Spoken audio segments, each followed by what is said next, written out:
Let's talk about Wink Martindale's comments on the In the Trenches podcast this week with John Jansen, one of the voices of Michigan football, along with Doug Karsh, friend of the program on the radio broadcast. But this podcast, good interview with Wink. I think any interview with Wink is pretty good because of just who he is as a guy. But we'll run through some of his key quotes here from that podcast. The first one on his interest and having interviewed with NFL teams for defensive coordinator jobs earlier this offseason.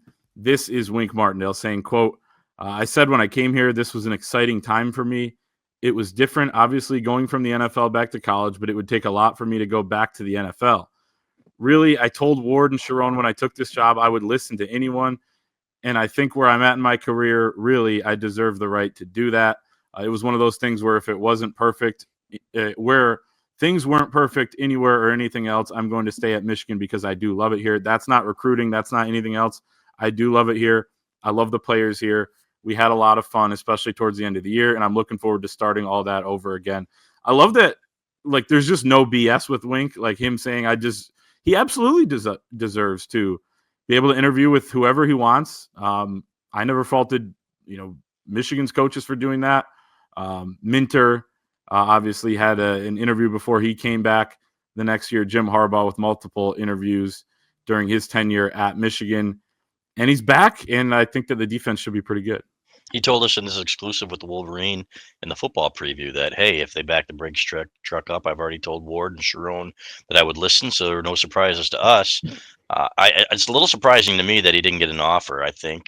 And I think he's still clearly got his fastball right. If you look at what he accomplished at the end of the year last year, and granted, they had some outstanding football players out there, but the way that he leaned on his players too, what do you guys feel comfortable doing? What do you guys want? I like that a lot. It seems like he was relating much more to the college guys at the end of the year. And he said it was just a matter of getting to know each other. But I love the OG. I think he's going to have a great defense this year. Great to have him back. Hope to see him here for 5 to 10 more years. We've been absolutely spoiled, fellas, with the defenses that we've seen in the last 4 years here at Michigan. I want to see that continue. I think we are going to see another very good defense on Wink Martindale's watch in 2025. Yeah, great to have him back. Again, there wasn't a decision to make for him because he didn't get an offer, which is good because I think that there was. I really feel like he cracked the code. I think obviously late in the year, you kind of had this all hands on deck moment.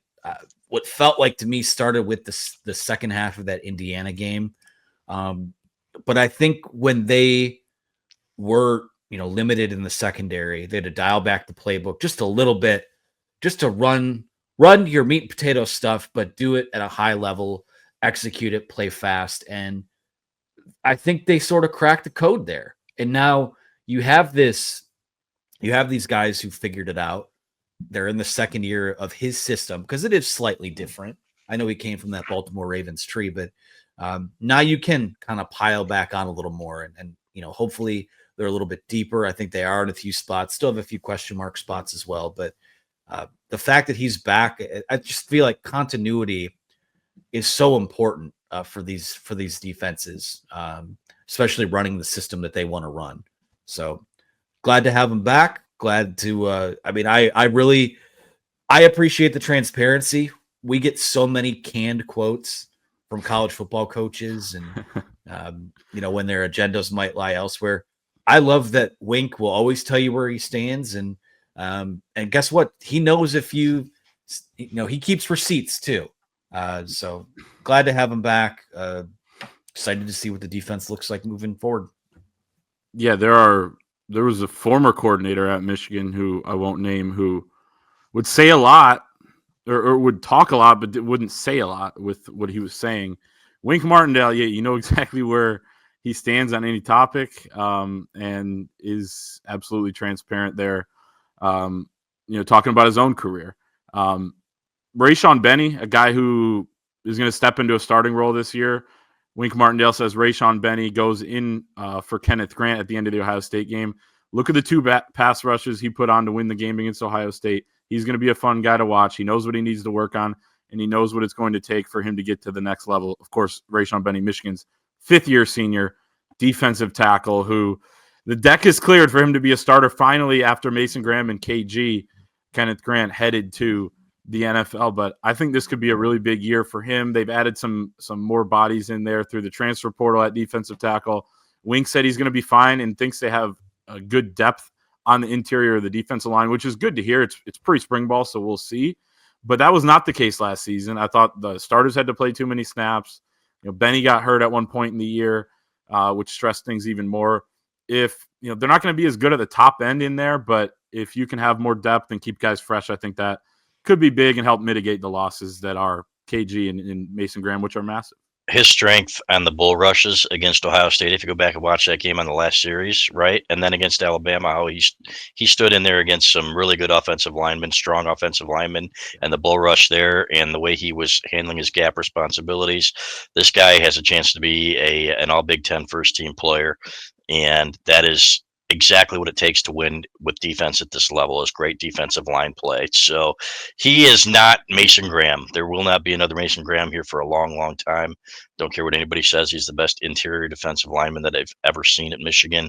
And I don't think there's a close second, maybe Mark Messner. And Mark Messner was a different type of player. He was quicker, smaller. There were times that he could be blocked when you could get your hands on him. Mason Graham was a unicorn. So, but Rayshon Benny can be a Kenneth Grant type defensive lineman here, in my opinion. A different style. He's not as big, but he can have that same type of impact. And then if you get a couple guys next to him, we saw them play well in the Alabama game. He can be that guy to really be the anchor of a defensive line that has great success here. So excited that he's getting his opportunity. Excited that Wink Martindale is back to coach him. And I love good defensive football, guys. Hate bad defensive football, and I hate that, remember the 67-65 game with Illinois in the Rich Rod era. Remember when they put it on ESPN or Big Ten classics, like classic victories. I'm like, flush that shit down the toilet. That was terrible. Don't ever show that again. That it should not be in your vault, other than how not to do things. But this defense should be good, and Rayshon Benny's going to be a big part of it. Yeah, that game was more of like a Big 12 classic than a Yes. Big 10 classic. So, Garbage. I have super high hopes for Rayshon Benny. He's one of those guys that it'll be his fifth year, and yet we haven't, outside of him playing the role he has, it feels like his best football can still be ahead of him because of the guys that he's played behind. Mason Graham, Kenneth Grant, Chris Jenkins, Cam Good. The names go on and on. So, yeah, he's going to be the anchor. He's going to be what Don Brown used to call the tip of the spear. And I'm excited to see how he develops. I think whenever we talk to him, he's a very matter-of-fact guy. Doesn't give you a lot of BS, but I think on the field, he's someone that's a net positive for them. And hopefully that rotation around him is going to be much better. Excited to see what we hear about those guys in spring ball coming up. But clearly, when you have him headlining it and then you make the investment that you did with guys like Trey Williams and Damon Payne coming in, feel pretty good about not just Benny, but also that you can kind of go back to rotating that spot similar to, the hockey line style that they had a couple years ago.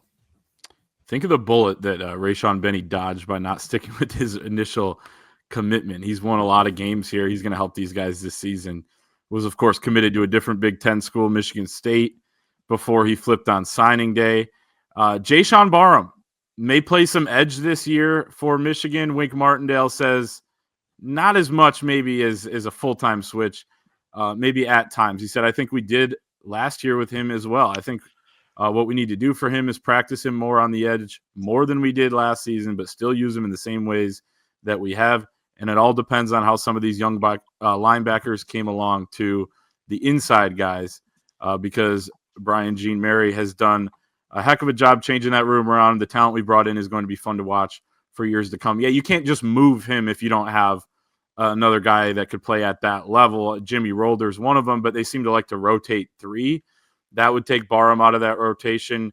And we don't know how good he is as an edge rusher anyway. He did line up there for 76 snaps last year. I would guess about 65 of them came on third down situations when he was still technically the inside linebacker, but was lined up on the line of scrimmage to blitz and then either backed out or came. But it's an unknown, worth exploring, but doesn't seem like a full-time solution or anything. And some of those young guys, talented guys like Nathaniel Owusu-Boateng are still going to be very young. So this year might be a time when you still need Jay Sean on the inside. Yeah, and that was overblown. It's like, oh, he's moving positions. No, he's not, and he never was. He was going to be given more of a look there, and Wink Martindale pretty much shot that down at bowl practices. He goes, yeah, we'll give him a look and give him some more reps there, but he's been doing it already, so it's not really a big deal. That's the way I look at it.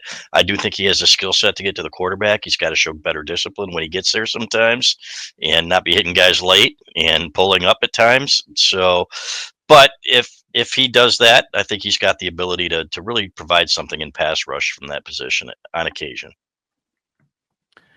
Yeah. Again, one of the strengths of them going to that Ravens style of defense they did, gosh, it's 5 years ago at this point that they made that switch, was it gives you the ability to be multiple in the looks that you give on the field. So when you have a guy like a Jayshon Barham who, if you make a quick substitution, you can kind of throw him down at the edge. You can, drop him back as a linebacker, whatever it is. Like that versatility, that can be pretty big, especially when you have these teams that go tempo. Remember a couple years ago when they kind of moved Mike Barrett from safety back to linebacker under Mike McDonald after they had some substitution issues in that Michigan State game. And, guys that can be those versatile type of chess pieces, in addition to really good football players. And I think he really did come on the second half of the year and played his best football. It's exciting. I think again, it always just felt overblown because, who do you stick next to Ernest Hausman as the starter? If it's not Jayshon Barham, I know I think highly of Jimmy Rolder, but I think he's kind of perfect for what his role has been. So the versatility is great. Interested to see how they use him, and hey, we'll see if he can't get to the passer a little more. And probably the most interesting, revealing thing that Wink Martindale said had to do with Rod Moore, Michigan's safety, coming back for his 5th season. He said it's going to be wait and see on him, how fast he can come back. I don't think he's run in 14 months. That's a long time to be off. It's going to be interesting to see. He's a leader. He also got us a penalty on the sidelines during Ohio State, so he was in the game, I guess.